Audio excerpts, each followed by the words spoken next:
Hello class 10th, welcome to Enlighten Academy. Class 10th आपका 7 मार्च को social science का exam है। इसी को ध्यान में रखते हुए हमने एक इंपॉर्टेंट क्वेश्चन की एक सीरीज स्टार्ट की है, जिसमें हमने आपके पोल साइंस और इकोनॉमिक्स के जो इंपॉर्टेंट क्वेश्चन की सीरीज है वो ऑलरेडी मतलब उसकी वीडियो जो है ऑलरेडी हमने डाल दी अपने यूट्यूब चैनल पे। आज जो है वो ज्योग्राफी के क्वेश्चन इंपॉर्टेंट क्वेश्चन करेंगे और जितने भी क्वेश्चन हमने पिक किए हैं वो सारे के सारे प्रीवियस ईयर में आपके आए हुए हैं। और आपको भी पता है कि एसएसटी के कुछ क्वेश्चन जो है वो हर बार हर एग्जाम में जो है वो रिपीट ही होते रहते हैं। ठीक है, इसमें कुछ एमसीक्यू है आपके, कुछ जो है लॉन्ग शॉर्ट क्वेश्चन है। तो स्टार्ट करते हैं, बहुत ज्यादा टाइम वेस्ट नहीं करते हैं। ठीक है, तो इसमें पहला क्वेश्चन क्या आपका, what are the advantages and disadvantages of the multipurpose river project. पहले ये देखते हैं कि मल्टीपर्पज रिवर प्रोजेक्ट होता क्या है। बेसिकली हम क्या होता है कि एक नॉर्मल एक रिवर फ्लो हो रही है, ठीक है, उसके बीच में हमने डैम बना दिया और हमने क्या कर दिया, उसका जो फ्लो था, जो नेचुरल फ्लो था, उसको हमने कंट्रोल करने की कोशिश की। ठीक है, तो इसी पूरे को हम क्या बोलते हैं, मल्टीपर्पज रिवर प्रोजेक्ट। ठीक है, तो dams also refer to be a multipurpose river project are barrier constructed on the following river to the use of the water of various purposes like irrigation के लिए, इलेक्ट्रिसिटी के production के लिए, water supply के लिए और बाकी industrial के लिए, फ्लड को कंट्रोल करने के लिए, इन सारी चीजों के लिए यूज होता है। ठीक है, एडवांटेजेस देखते हैं। पहले क्या है, सबसे पहले तो यहां से इलेक्ट्रिसिटी का प्रोडक्शन किया जाता है। दूसरा जो है, हम रिजर्वॉयर में पानी इकट्ठा करके और फिर हम जो है नया हैबिटेट तैयार करते हैं आपका एक्वेटिक एनिमल्स वगैरह के लिए। ठीक है, फ्लड को कंट्रोल करते हैं, फ्लड से प्रोटेक्शन करते हैं अपनी।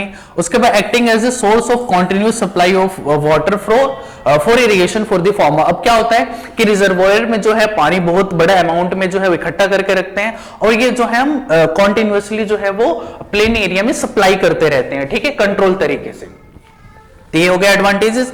अब डिसएडवांटेजेस में देखते हैं आपका क्या है। सबसे पहले तो जो नेचुरल इन्वायरमेंट का प्रोसेस है, यानी जो रिवर जो थी वो कंटिन्यू नेचुरल तरीके से फ्लो कर रही थी, उसको हमने डिस्टर्ब किया। ठीक है, एक तो वो है। दूसरा, अगर हम कहीं भी डैम वगैरह बनाते हैं तो बहुत सारे फॉरेस्ट को काट के हटाएंगे तो वाइल्ड लाइफ तो अपने आप चली जाएगी, तो वो चीज भी हो गई। बहुत ज्यादा वाटर लॉगिंग होता है, पानी इकट्ठा होता है, सैलिनिटी बढ़ जाती है क्योंकि पानी एक जगह इकट्ठे रहती है। अब नेचुरल अगर फ्लो हो रहा होता तब पानी बिल्कुल ठीक रहता, मेंटेन रखता अपना पीएच लेवल, बट इकट्ठा है, उसकी वजह से सैलिनिटी वाली प्रॉब्लम आने लगती है। ठीक है, जो फिशरीज होती हैं उनके जो लाइफ होती है नेचुरल, उन पे इफेक्ट बहुत ज्यादा पड़ता है। ठीक है, आगे जब भी कभी डैम वगैरह बनता है तो जो आसपास के पीपल्स होते हैं, जो आसपास लोग रहते हैं, उन लोगों को दूसरी जगह रिसेटल किया जाता है, तो वो एक प्रॉब्लम वाली बात होती है। ठीक है, आगे causing increase their pressure on residual. अब होता है कि कभी भी डैम बनते थे, डैम बहुत बड़ा होता है, उसमें पानी बहुत ज्यादा इकट्ठा होता है। ठीक है, अब उसकी वजह से क्या होता है कि जो आसपास का जमीन वगैरह होता है उन पर बहुत ज्यादा प्रेशर पड़ता है, तो उसकी वजह से लैंड डिग्रेडेशन वाली भी प्रॉब्लम भी बहुत ज्यादा आती है। क्लियर ये चीजें। चलते हैं नेक्स्ट क्वेश्चन पे। नेक्स्ट क्वेश्चन क्या आपका कि how has Shillong solve the problem of acute shortage of water. जो मेघालय है, मेघालय की कैपिटल है आपकी शिलोंग, वहां पे जो वाटर शॉर्टेज होता है उसको किस तरीके से हैंडल किया जाता है। तो पहले इसका आंसर देख लेते हैं यहां पर कि वहां पर बेसिकली क्या होता है कि बैम्बू ड्रिप इरिगेशन लगाते हैं, मतलब जो पहाड़ों से पानी आ रहा था उसको बैम्बू के पाइप के थ्रू जो है अपने रिस तक लेके आते हैं, फिर उसका यूज करते हैं। एक तो वहां पर तो इस तरीके से प्रॉब्लम सॉल्व हुई। आगे तमिलनाडु में जो है वो कैसे प्रॉब्लम सॉल्व होती है वाटर शॉर्टेज की, तो यहाँ पे रूफटॉप वाटर हार्वेस्टिंग किया जाता है। ठीक है, जब भी बारिश होती है तो पानी जो छत पे इकट्ठा होता है उसको पाइप के थ्रू क्या कर देते हैं, हम ग्राउंड वाटर में स्टोर कर लेते हैं और उसको फिर आगे यूज करते हैं। क्लियर है दोनों चीजें। अब चलते हैं नेक्स्ट क्वेश्चन पे। Describe any 3 main feature of alluvial soil found in India. अब देखो इंडिया में जितनी भी सॉइल है उसका 45% जो एलुवियल सॉइल होती है, क्योंकि हमारे यहाँ पे रिवर्स बहुत ज्यादा है और एलुवियल सॉइल का फॉर्मेशन इस तरीके से होता है कि जब भी कोई नदी पहाड़ों से आ रही होती है तो अपने साथ वो सैंड सिल्ट वगैरह लेके आती है और प्लेन एरिया में इकट्ठा कर देती है और वही क्या बनती है आपकी एलुवियल सॉइल। ठीक है, तो बहुत ज्यादा फर्टाइल होती है। आपका जो पूरा नॉर्दर्न प्लेन है या फिर गंगा प्लेन जो है वो इसी से पूरा ढका हुआ, और आपको पता होगा कि यहाँ पे सबसे ज्यादा एग्रीकल्चर वगैरह होता है। ठीक है, दो टाइप होती है इसकी, बांगर और खादर जो बांगर होती है आपकी वो ओल्ड होती है, और खादर जो होती है वो आपकी न्यू होती है। बांगर को इस तरीके से ध्यान रखो कि बांगर मतलब भंगार, भंगार मतलब क्या, कूड़ा कचरा, यानी पुराना सा कोई चीज, ठीक है। तो बांगर से उसे याद कर लो, ओल्ड एलुवियल सॉइल होती है, ठीक है। अच्छा, इसमें बहुत सारे मिनरल्स होते हैं, जैसे पोटाश हो गया आपका, फॉस्फोरिक एसिड हो गया, लाइम वगैरह होता है, जो शुगर केन वगैरह के लिए बहुत ज्यादा इंपॉर्टेंट होते हैं वो, ठीक है। आगे चलते हैं। अगला क्वेश्चन क्या है कि the dam that were constructed to control flood have triggered flood, analyse the statement. मतलब जो डैम हमें प्रॉफिट करने के लिए होते हैं, यानी फ्लड को रोकने के लिए होते हैं, कभी कभी वही डैम जो है फ्लड का ही कारण बनते हैं, तो हमें एनालाइज करना है। अब होता है क्या है कि देखो, जवाहरलाल नेहरू की एक कोट है, जवाहरलाल नेहरू जी की कोट क्या है कि द टेम्पल ऑफ, डैम को उन्होंने क्या बोला, the temple of modern India, ठीक है। अब कैसे ये फ्लड रोकने की बजाय फ्लड लाने का काम करते हैं वो देखते हैं। अब फ्लड का मतलब सॉरी डैम बनाना जो होता है वो बहुत मतलब टफ टास्क होता है, ठीक है। मतलब इंजीनियरिंग मार्वल होता है बेसिकली, अगर डैम अच्छे से बन गया तो, ठीक है। अब होता क्या है कि डैम बनाने वाले जो इंजीनियर्स है, वर्कर्स है, जो मटेरियल लगना है, अगर उस डैम को बनाने में मतलब थोड़ी सी भी प्रॉब्लम आई का मतलब उसमें मटेरियल अच्छा यूज नहीं किया, या डिजाइन हमने प्रॉपर नहीं बना पाया, और इस तरीके से कुछ भी प्रॉब्लम आती है तो क्या होता है उसमें या तो डैम पूरा ही कोलैप्स हो जाएगा, या फिर कहीं उसमें थोड़ी बहुत छेद वगैरह हो गया, दरारें आ गई, क्रैक्स वगैरह आ गए, तो उसके अंदर से लीकेज वगैरह आती है। तो क्योंकि डैम जो बनता है उसके पीछे रिजर्वोयर है, और रिजर्वोयर में बहुत ज्यादा पानी इकट्ठा होता है, तो पानी लगाता है पूरा।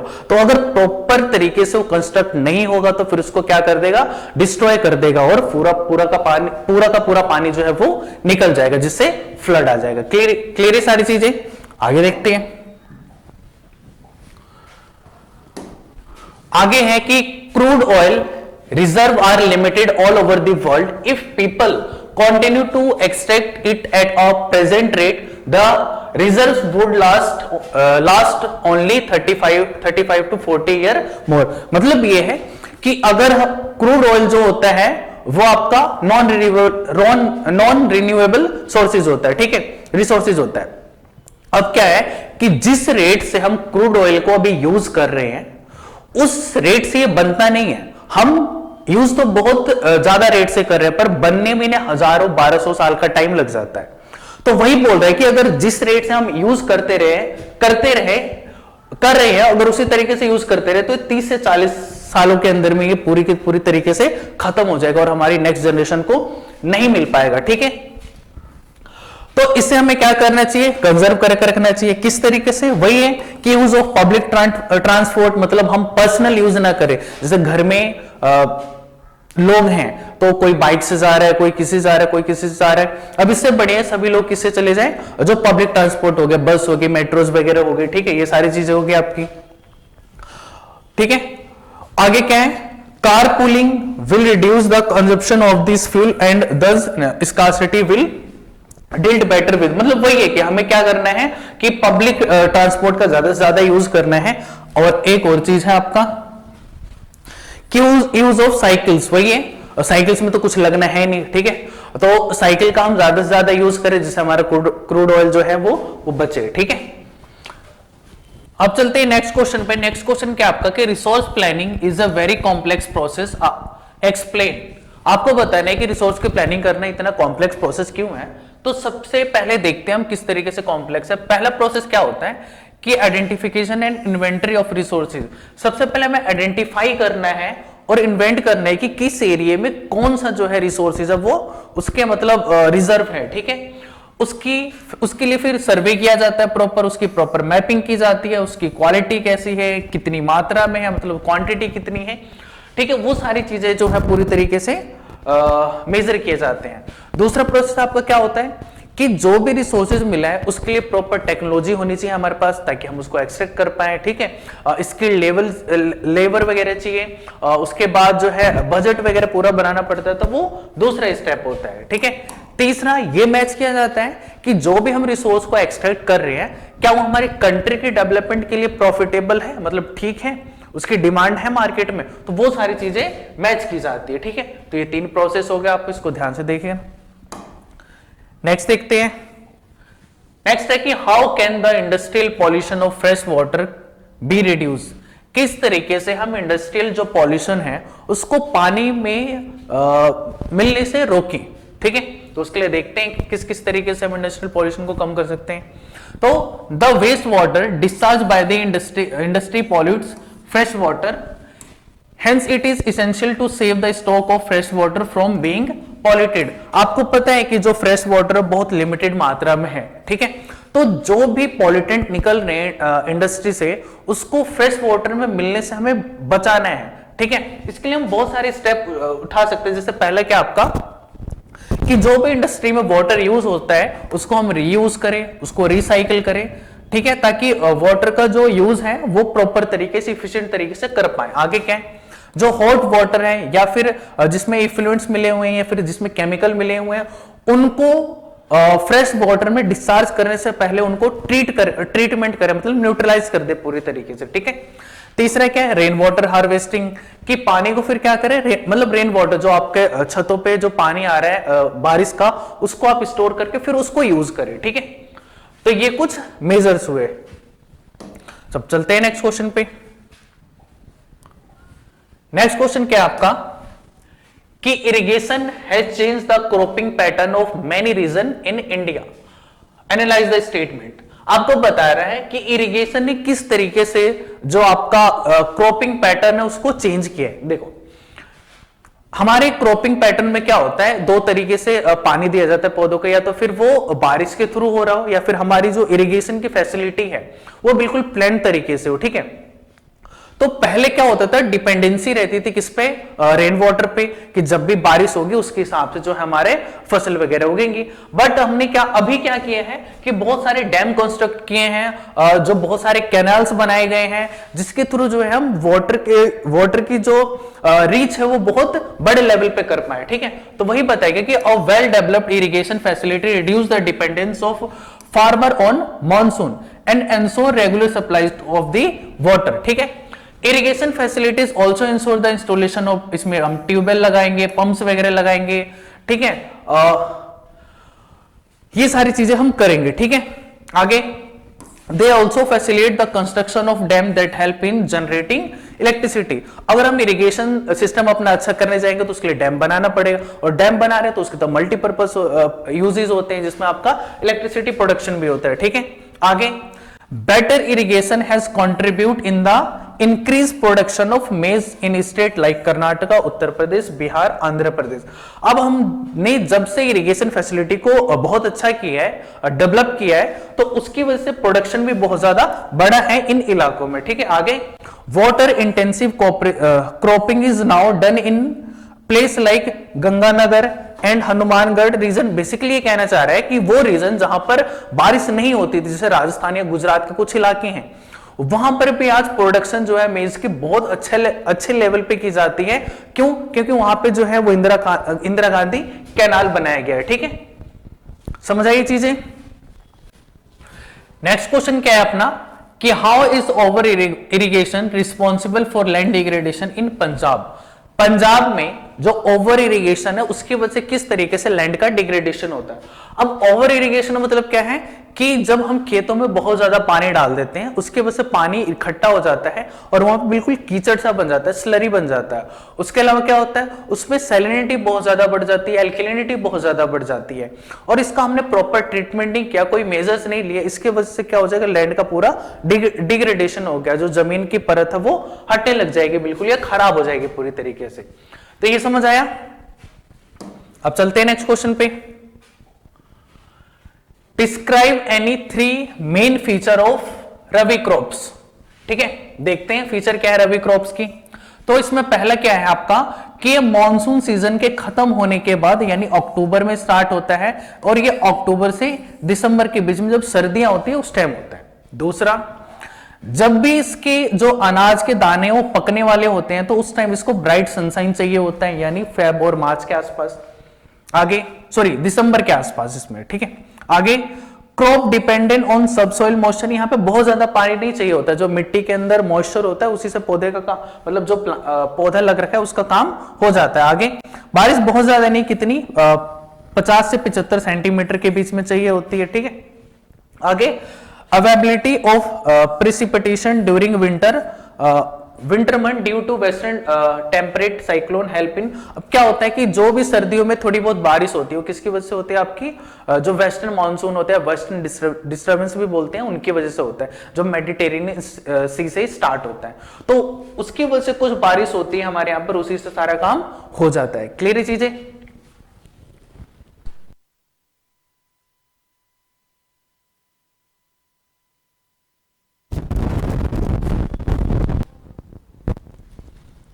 अब चलते हैं नेक्स्ट क्वेश्चन पे। नेक्स्ट क्वेश्चन क्या है आपका, describe any 3 main feature of kharif crop season. देखते हैं फीचर क्या है खरीफ क्रॉप सीजन के। सबसे पहले तो जब ये मानसून स्टार्ट होता है मई के आसपास तब स्टार्ट होता है। दूसरा ये सितंबर से अक्टूबर के बीच में इसको हार्वेस्ट कर लिया जाता है। इसमें बहुत ज्यादा रेनफॉल की जरूरत होती है, 100 से 110 सेंटीमीटर के आसपास। It require loamy and alluvial soil, जो एलोवियल सॉइल है वो इसकी जरूरत होती है, और इसमें आपका पैडी वगैरह मतलब धान चावल वगैरह जो होता है ये सारे क्रॉप्स में आते हैं, ठीक है। नेक्स्ट पे चलते हैं आपका। हाँ, तो नेक्स्ट क्वेश्चन क्या है अपना कि water scarcity may be outcome of large and growing population in India. मतलब वाटर स्कार्सिटी जो इंडिया में आई मतलब है वो बढ़ती पॉपुलेशन के कारण है। इस स्टेटमेंट को हमें एनालाइज करना है, ठीक है। तो ऑब्वियस सी बात है कि जब भी आप इंडिया में पॉपुलेशन जितनी भी इंक्रीज हो रही है, अब देखते हैं नेक्स्ट क्वेश्चन को कि water scarcity may be an outcome of large and growing population in India, analyse the statement. आपको बताना है कि वाटर स्कार्सिटी जो है वो बढ़ती पॉपुलेशन के कारण क्यों बढ़ती जा रही है, ठीक है।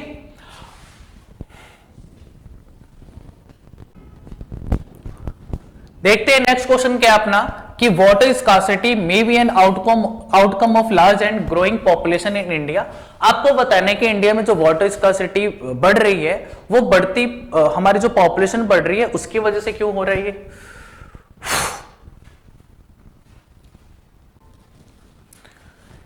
नेक्स्ट क्वेश्चन क्या है अपना कि water scarcity may be an outcome of large and growing population. आपको बताना है कि वाटर स्कार्सिटी जो है वो आउटकम है किसका, हमारी जो बढ़ती पॉपुलेशन है उसका। इस स्टेटमेंट को एनालाइज करते हैं कि हमारी पॉपुलेशन बढ़ रही है तो उसकी वजह से वाटर स्कार्सिटी भी बढ़ रही है। तो ये ऑब्वियसली बात है कि देखो पॉपुलेशन तो बढ़ती जा रही है हमारे इंडिया की, बट वाटर रिसोर्सेज तो उतना ही है ना। आपको भी पता है कि वाटर जो है बहुत लिमिटेड क्वांटिटी में है जो हम यूज कर पाते हैं, ठीक है। और वाटर रिसोर्सेज उतना का उतना है, पॉपुलेशन बढ़ती जा रही है तो ऑब्वियसली बात है वो जो वाटर रिसोर्स है हमारा वो डिवाइड होता जा रहा है। अब ये जो डिवाइड होता जा रहा है उसकी वजह से हमारे जो वाटर रिसोर्सेज उसके ऊपर क्या आ रहा है, बहुत ज्यादा बर्डन आ रहा है। अब वाटर कंजर्वेशन बहुत कम हो रहा है, ठीक है, लेकिन वाटर का हमें यूज बढ़ता जा रहा है क्योंकि पॉपुलेशन बढ़ती जा रही है। अब आप जब भी कभी अर्बनाइज्ड इलाके में जाएंगे तो वहां पे सारी चीजें कंक्रीट की बनी होती है। घर हो गए आपके पक्के मकान के होते हैं, सड़कें वगैरह जो होती है वो कंक्रीट वगैरह की होती है, तो वहां पे वाटर हार्वेस्टिंग भी नहीं हो पाता। दूसरी चीज कि जितना भी कूड़ा कचरा होता है वहां पूरा वो आसपास की नदियों में डाल दिया जाता है, यानी फ्रेश वाटर में डाल दिया जाता है, तो उसकी वजह से और जो है प्रॉब्लम हो जाती है। तो यही प्रॉब्लम होता है कि पॉपुलेशन जितना ज्यादा बढ़ेगा उतने हमारी वाटर स्कैर्सिटी की प्रॉब्लम भी बढ़ती जाएगी, ठीक है। चलते हैं नेक्स्ट क्वेश्चन पे। नेक्स्ट क्या है अपना कि consequences of environmental degradation do not respect national और स्टेट बाउंड्रीज। मतलब अगर कहीं पे भी एनवायरमेंट का डिग्रेडेशन हो रहा है तो ऐसा नहीं वो एरिया वाइज होगा कि इस एरिया में अगर कोई प्रॉब्लम होती है तो सिर्फ इसी एरिया पर्टिकुलर में आसपास में कोई इफेक्ट ही नहीं पड़ेगा, वो चीज बतानी है आपको, ठीक है। तो देखते हैं इसमें क्या है कि environmental is degraded through the depletion of resources like air, water and soil. जब भी एयर, वाटर या सॉइल के ऊपर उनका डिग्रेडेशन होगा तो उसका इफेक्ट जो है आसपास की जो इलाके हैं उन पे भी पड़ेगा, ठीक है। इसके वजह से क्या होगा, हमारा इकोसिस्टम आपका डिस्ट्रैक्ट हो जाएगा। आगे extinction of wild life, obviously बात है जब इकोसिस्टम खराब होगा तो वाइल्ड लाइफ भी खराब ही होगी, ठीक है। तो रीजन क्या है इसमें देखते हैं कि पॉल्यूशन इज वन कंट्री में affect the other in form of acid rain. मान के चलो कि एक कंट्री है जिसमें पॉल्यूशन बहुत ज्यादा है। अब उसकी वजह से क्या होगा कि आसपास की जो हवा है वो बहुत ज्यादा पॉल्यूट हो जाएगी, लेकिन जब बारिश वगैरह होगी तो बारिश पर्टिकुलर उसी इलाके में नहीं पड़ेगी, आसपास के इलाके में भी होगी।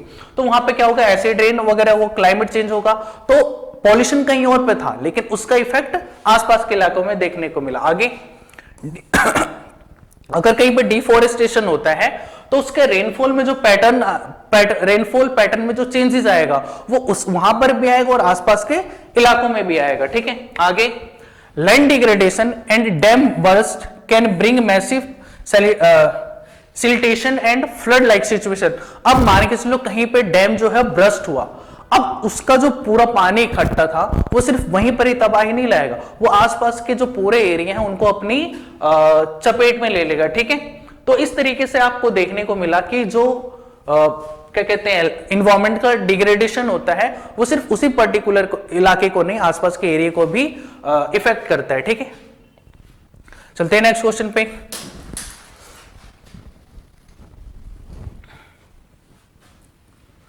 आगे क्या है कि how are industries responsible for environmental degradation in India.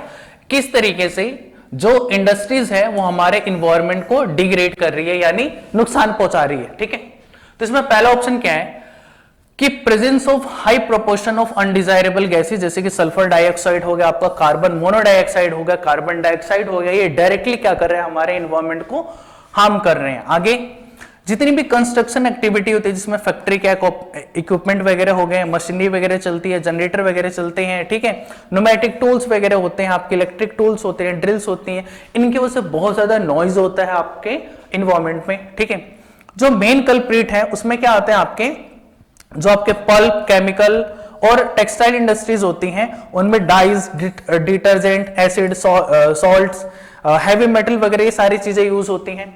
उसके बाद कार्बन हो गया, प्लास्टिक हो गया, रबड़ हो गया, ये सारी चीजें जो है वाटर बॉडीज में जाती है और उनको पूरी तरीके से पॉल्यूट कर देती है। आगे द एयरबोर्न वेस्ट पार्टिकल होते हैं, जो छोटे छोटे आपके पार्टिकल्स होते हैं, स्प्रेस की फॉर्म में होते हैं, एरोफॉल के होते हैं, उसके बाद मिस्ट की फॉर्म में, तो स्मोक की फॉर्म में होते हैं, हमारे एयर में जाते हैं और एयर को क्या कर देते हैं, पूरी तरीके से पॉल्यूट कर देते हैं। तो क्लियर समझ आया कि इंडस्ट्रियल वेस्ट किस तरीके से जो है हमारे एनवायरमेंटल में नुकसान पहुंचा रहे हैं। ठीक है,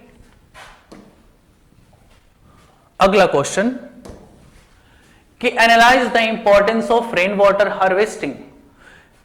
इसमें तो सिंपल सी चीज है कि आपको भी पता है वाटर की स्कार्सिटी बहुत ज्यादा है। ठीक है, मतलब वही अभी मैंने बताया कि वाटर रिसोर्स उतना है लेकिन उसकी डिमांड बहुत ज्यादा बढ़ती जा रही है। तो डिमांड को फुलफिल करने के लिए, इस स्कार्सिटी से बचने के लिए हमें कुछ तो करना पड़ेगा। इसमें हमारा क्या आता है, आपका रेन वाटर हार्वेस्टिंग होता है। अगर हम रेन वाटर हार्वेस्टिंग करते हैं तो इससे क्या हो जाएगा, जो ग्राउंड लेवल है, ग्राउंड लेवल का जो वाटर है उसके भी जो उसका लेवल भी बढ़ जाएगा। आगे इसको हम बहुत सारी चीजों में यूज कर सकते हैं। जैसे पहला कि जो भी रेन वाटर इकट्ठा होगा उसको हम एग्रीकल्चर पर्पस में यूज कर सकते हैं आगे। ठीक है, हाँ, तो वही है कि इससे ग्राउंड लेवल जो है वो फिल होगा दोबारा से, मतलब रिफिल होगा। ठीक है, आगे जो अगर पानी इकट्ठा होता है तो जो हमारे जानवर वगैरह है, ठीक है, एनिमल्स वगैरह है, उनको हम प्रॉपर फीड कर पाएंगे, यानी उनका काम चल जाएगा। आगे द एवर इंक्रीजिंग डिमांड, मतलब जो वाटर की जितनी भी डिमांड बढ़ रही है उसको हम फुलफिल कर पाएंगे। ठीक है, तो ये 3-4 पॉइंट हैं आपके। अब नेक्स्ट क्वेश्चन देखते हैं आपका क्या है, explain any 5 factor that are responsible for the industrial location. अगर हम कोई भी इंडस्ट्री किसी जगह पे सेटअप करने जा रहे हैं तो हम किन किन चीजों का ध्यान रखेंगे। तो सबसे पहले हम ये देखेंगे वहां पे रॉ मटेरियल प्रॉपर अवेलेबल हो।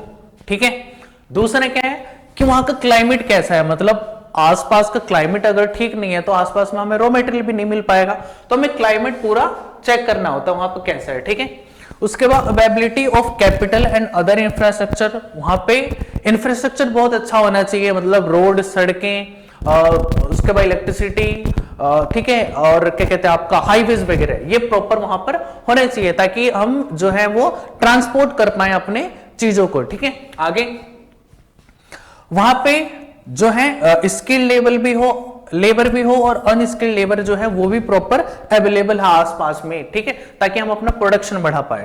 लास्ट क्या है आपका कि the entire process of manufacturing is futile until the finished products. अब ऑब्वियस सी बात है कि जितनी भी हम इंडस्ट्री क्यों बनाते हैं, ताकि हम अपना प्रॉफिट कमा पाए, कुछ प्रोड्यूस करके जब तक हमें मार्केट में हम बेचेंगे नहीं तो हमें कुछ प्रॉफिट होगा ही नहीं।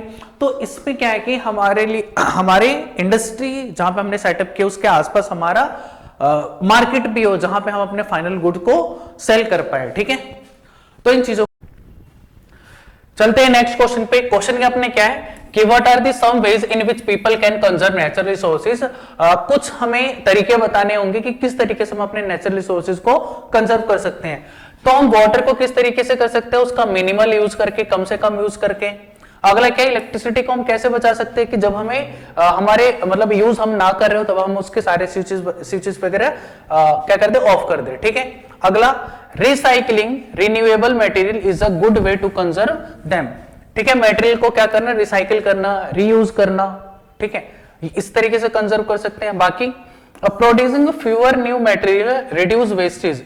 अब हम जो नई चीजें हैं वो कम से कम बनाएं जिससे जो हमारा वेस्ट है वो कम हो जाए। ठीक है, it aid in the reduction of ground water and air pollution. और इसकी वजह से क्या हो जाएगा, कंजर्व करने की वजह से ग्राउंड वाटर जो है और एयर पोल्यूशन जो है वो भी बहुत कम हो जाएगा। ठीक है, last second last, composting is an excellent method for converting food scraps into useful material for the garden. अब देखो क्या होता है कि जितने भी हमारे किचन के वेस्ट वगैरह होते हैं उन सबको हम क्या करेंगे, कंपोजिट में चेंज कर देंगे और उसको जब हम पौधे में डालेंगे तो वो किस चीज का काम कर लेगा, हमारा खाद वगैरह का काम कर देगा। और यहाँ पे पानी की बहुत कम जरूरत होती है, जहां पे खाद डाल दोगे वहां पे थोड़ी सी पानी कम यूज भी कर देंगे तो कोई प्रॉब्लम वाली बात नहीं। आगे, composting reduce soil erosion and enriched the soil while reducing the need for watering. जो मैंने आपको बताया कि वाटर रिड्यूस जो है वो सॉइल एरोजन को भी कम कर देता है और पानी की कम जरूरत होती है जहां पे खाद डालते हैं। चलते हैं नेक्स्ट क्वेश्चन पे।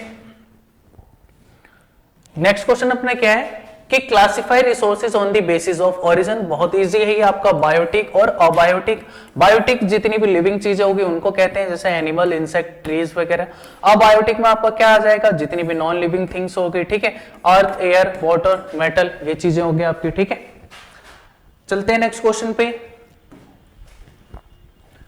नेक्स्ट क्वेश्चन अपना क्या है कि how has the over increasing number of industries in India made worse position by exerting pressure on existing fresh water resources.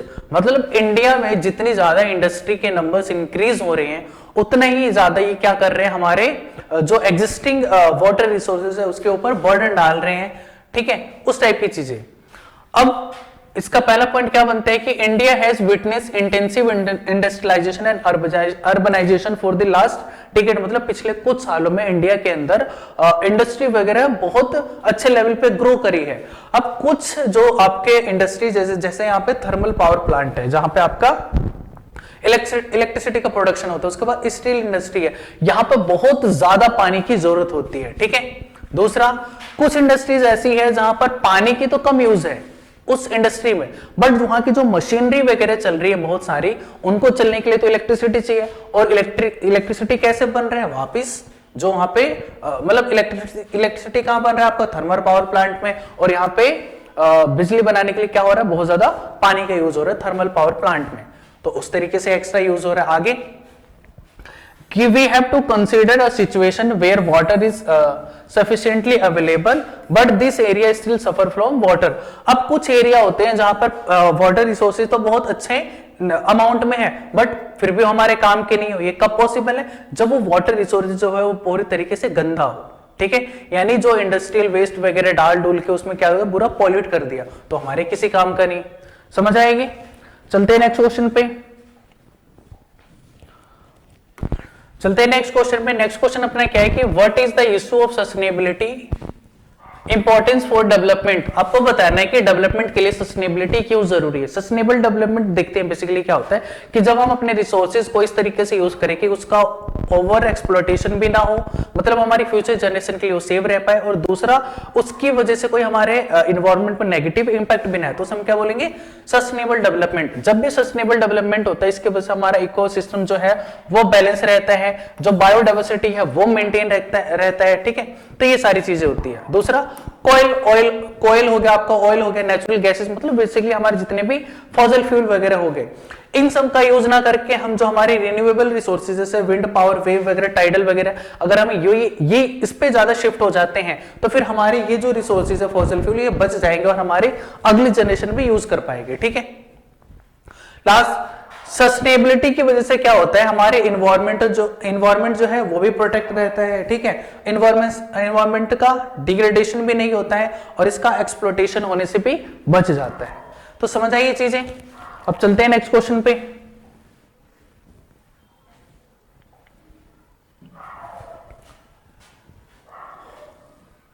The government of India has introduced various institutional and technological reform to improve agriculture in the 1980s and 1980s and 1990. Support this statement with example. ठीक है। अब ये बोल रहा है कि हमारी जो इंडियन गवर्नमेंट थी उसने 1980 और 1990 के बीच में बहुत सारे टेक्नोलॉजिकल रिफॉर्म, सोशल रिफॉर्म वगैरह किए थे एग्रीकल्चर में। और ये किस तरीके से, मतलब क्या क्या थे वो देखते हैं। तो सबसे पहले यह था कि हमने क्रॉप इंश्योरेंस दिया था कि अगर आपकी फसल जो है सूखे से, बाढ़ से या फिर चक्रवात, फायर, डिसीज वगैरह से, बीमारियों से खराब हो जाती है तो उसके बदले आपको क्या मिलेगा, आपका अमाउंट मिल जाएगा। ठीक है। दूसरा, ग्रामीण बैंक वगैरह जो थे, कोऑपरेटिव सोसाइटी वगैरह ओपन की गई थी बहुत सारी, जिससे फार्मर्स को क्या है, लोअर रेट ऑफ इंटरेस्ट पे लोन्स वगैरह मिल पाए। उसके बाद किसान क्रेडिट कार्ड वगैरह बने थे जिसमें वही एम इनका क्या था, इजी एंड चीप लोन वगैरह मिल जाए। उसके बाद वेदर फोरकास्टिंग, वेदर बुलेटिन वगैरह यानी टीवी पे, न्यूज़पेपर में अगले आने वाले कुछ दिनों के बारे में जो थे पूरी जानकारी देते थे मौसम की, ताकि उस हिसाब से जो हमारे फार्मर्स है वो प्लानिंग वगैरह कर पाए अपना। Next, the government also announce minimum support price, जिसे हम बोलते हैं एमएसपी। एमएसपी क्या होता है कि जब किसी फसल की कीमत जो है वो पर क्विंटल के हिसाब से एक फिक्स रेट कर दिया जाता है कि अगर कोई फार्मर अपना 1 क्विंटल जो है अनाज लेकर कहीं पे बेचने के लिए जा रहा है तो कहीं पर भी बेचे उसका फिक्स अमाउंट उस किसान को मिलेगा। जैसे गेहूं वगैरह का शायद 1800 समथिंग के आसपास होता है, तो इस टाइप की वो एमएसपी होती है। ठीक है। तो ये हो गया आपका। अब चलते हैं नेक्स्ट क्वेश्चन पे। क्या है, explain the 2 dramatic changes that occur in west Punjab in 19th century in the field of agriculture. अब हुआ क्या था कि 19th सेंचुरी में जो वेस्ट पंजाब था वहां पर जो हमारे ये थे ब्रिटिश इंडियन गवर्नमेंट थी, उसने बहुत सारे कैनाल्स वगैरह बनाए थे। क्यों बनाए थे, वहां पर क्या था कि बारिश वगैरह बहुत कम होती थी और ये जो था हमारा सेमी डेजर्ट एरिया था, तो वहां पे कैनाल्स वगैरह बनाकर और उस एरिया को, जो सेमी डेजर्ट एरिया था, उसको हमने फर्टाइल लैंड में कन्वर्ट किया था। अब यहाँ पे जो था ये फर्टाइल लैंड जो था, यहाँ पर वीट और कॉटन बहुत अच्छे लेवल पे जो था उनका प्रोडक्शन होने लगा, इवन इसको एक्सपोर्ट भी किया गया। और जो इस कैनाल के आसपास के एरिया था उसे हम बोलते थे कैनाल कॉलोनीज वगैरह। ठीक थे, समझ आई ये चीजें। अब चलते हैं नेक्स्ट क्वेश्चन पे। क्वेश्चन क्या आपका, describe any 3 characteristics of Durg, Bastar, Chandrapur iron और बेल्ट इन इंडिया। अच्छा, आपको बताना है किसके बारे में, दुर्ग, बस्तर, चंद्रपुर आयरन और बेल्ट के बारे में। यह आपका छत्तीसगढ़ और महाराष्ट्र वाले रीजन में पड़ता है। यहां पे बेसिकली हेमेटाइट और बहुत ज्यादा पाया जाता है, जो किसका होता है, और ये आयरन का होता है। ये बहुत अच्छी क्वालिटी का होता है जिससे हम स्टील वगैरह बनाते हैं, और ये यूज कहां होता है आपका, रेलवे में, ऑटोमोबाइल इंडस्ट्रीज वगैरह में। ठीक है, डिफेंस सेक्टर में, तो यहां पे यूज होता है। अब जो भी यहां पे प्रोडक्शन होता है उसका हाफ यानी 50% जो हम किसको एक्सपोर्ट कर देते हैं, जापान और साउथ कोरिया को, विशाखापट्टनम पोर्ट के थ्रू। क्लियर है चीजें।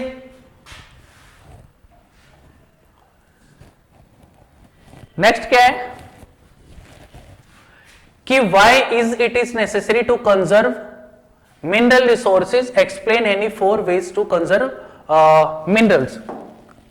हमें रिसोर्सेज को कंजर्व करना क्यों जरूरी है और हमें बताने कि किस किस तरीके से हम कर सकते हैं। ठीक है, देखो सिंपल चीजें, जितने भी रिसोर्सेज है तो वो फिक्स एक लिमिटेड अमाउंट पे, जैसे हम फॉसिल फ्यूल लेते हैं, कोयला, पेट्रोलियम वगैरह, तो ये एक फिक्स अमाउंट में है क्योंकि इनको बनने में 1000 साल लगते हैं, 1200 साल लगते हैं।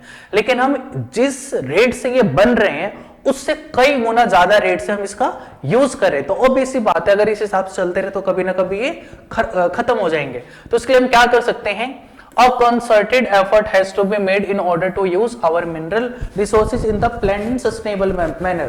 तो हमें क्या करना है, बिल्कुल प्लान और सस्टेनेबल मैनर में हम इन रिसोर्सेज को यूज करेंगे ताकि ओवर एक्सप्लोटेशन ना हो। आगे use of substitutes in order to save mineral. अब क्या है, जैसे कोयला पेट्रोलियम वगैरह है, इनसे भी हम एनर्जी ही लेते हैं, तो इसके बदले हम सोलर, विंड और हाइड्रो पावर, मतलब जो हाइड्रो पावर वगैरह है, जो जितने भी रिन्यूएबल हो गए इनका यूज कर लेते हैं, तब भी ये बच जाएंगे। आगे कि जितने भी लो ग्रेड और हैं जिनको हम यूज करने से डरते हैं, ठीक है, क्योंकि इसको एक्सट्रैक्ट करने के लिए बहुत ज्यादा अमाउंट लगता है, तो हम क्यों ना ऐसी टेक्नोलॉजी डेवलप कर ले कि जो लो ग्रेड और है इसको भी हम बहुत लो कॉस्ट पे यूज कर पाए, तो उस पे हम ध्यान दे सकते हैं। अगला, recycling of minerals using scrap metal वगैरह, मतलब जितने भी हमारे पास यूजेबल मेटल वगैरह के पीस वगैरह के, उन सबको हम क्या करेंगे, दोबारा रिसाइकल करेंगे, रीयूज करेंगे, तो उससे भी हम क्या करेंगे, कंजर्व कर पाएंगे। ठीक है,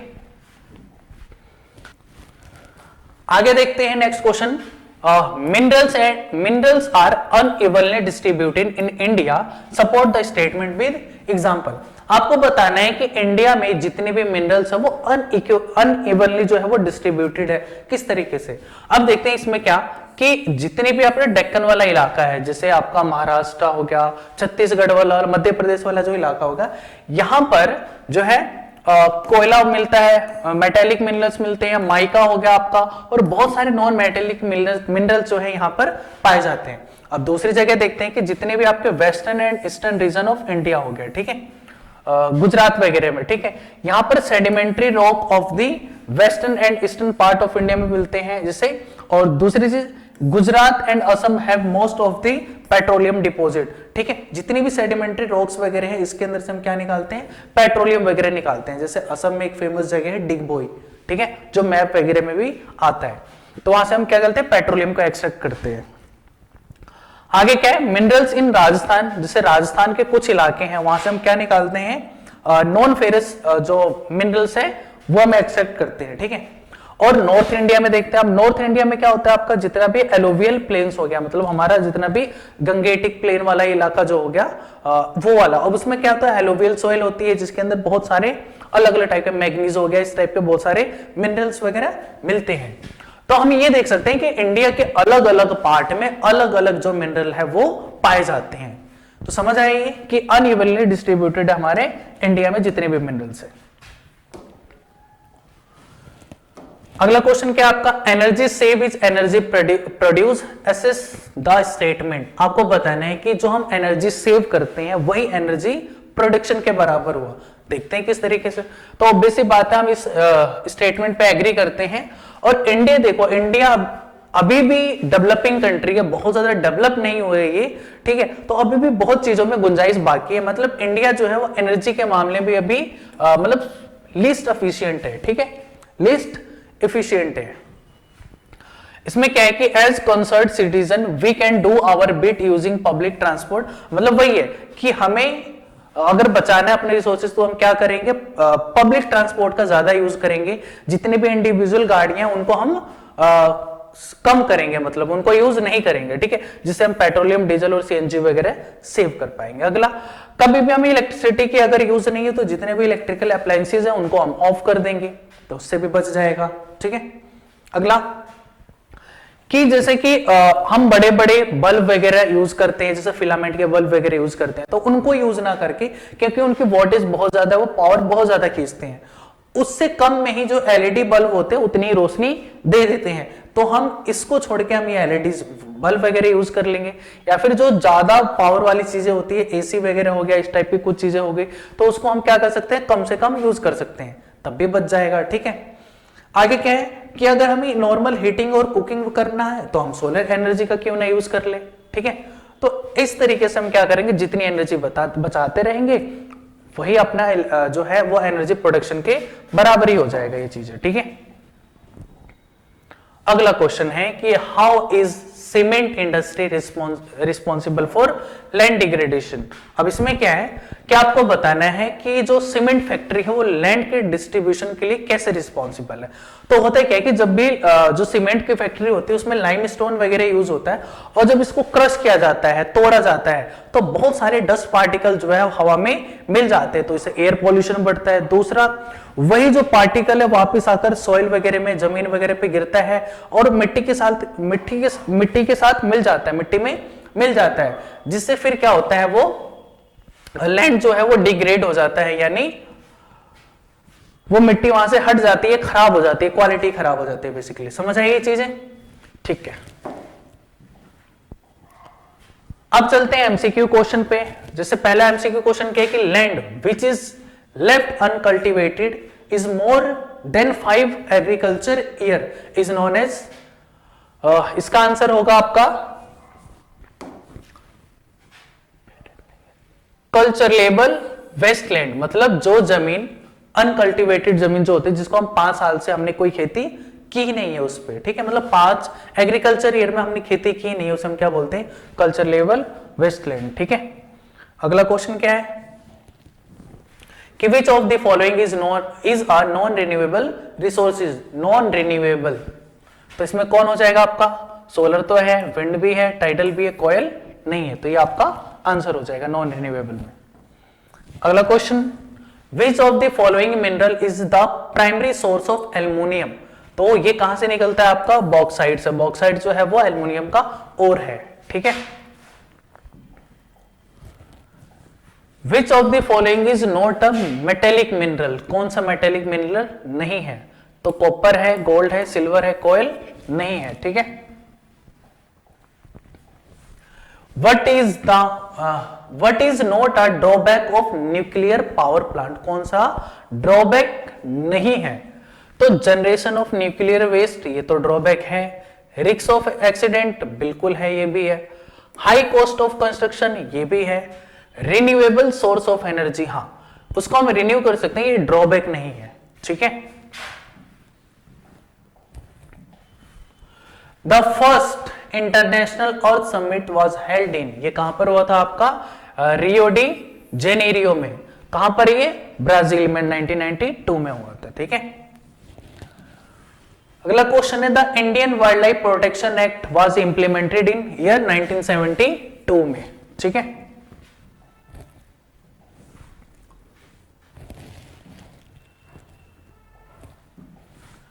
one of the following is the main cause of land degradation इन पंजाब। पंजाब में आपको मैंने बताया पहले भी, किसकी वजह से हो रहा था आपका, ओवर इरिगेशन की वजह से। ठीक है,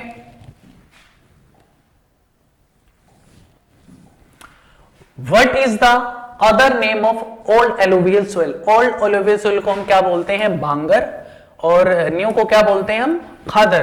तो बांगर को ध्यान रखो, बंगार से, मुंबई साइड में जो कूड़ा कचरा होता है उसे हम बोलते हैं भंगार, यानी पुराना कोई चीज होता है उसे हम क्या बोलते हैं, भंगार। तो ओल्ड एलुवियल सोइल को हम क्या बोलते हैं, बांगर। ठीक है, rabi crop are harvested in year of in the month of.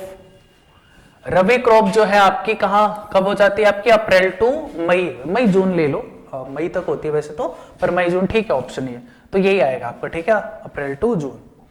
Next question क्या है आपका कि which of the following is not a conventional source of energy. जो कन्वेंशनल नहीं है, इसमें आपका आ जाएगा कोयल है कन्वेंशनल, नेचुरल गैस भी है, फायरवुड, विंड एनर्जी नहीं है। ठीक है, इसको हम रिन्यू कर सकते हैं। Which one of the following port is the deepest landlocked and well protected port along the east coast. इसमें जो सबसे बड़ा है ईस्ट में, वो आपका आता है विशाखापट्टनम, जो बेसिकली डिफेंस पर्पस के लिए भी यूज करती है हमारी, मतलब जो आर्मीज वगैरह हैं। ठीक है,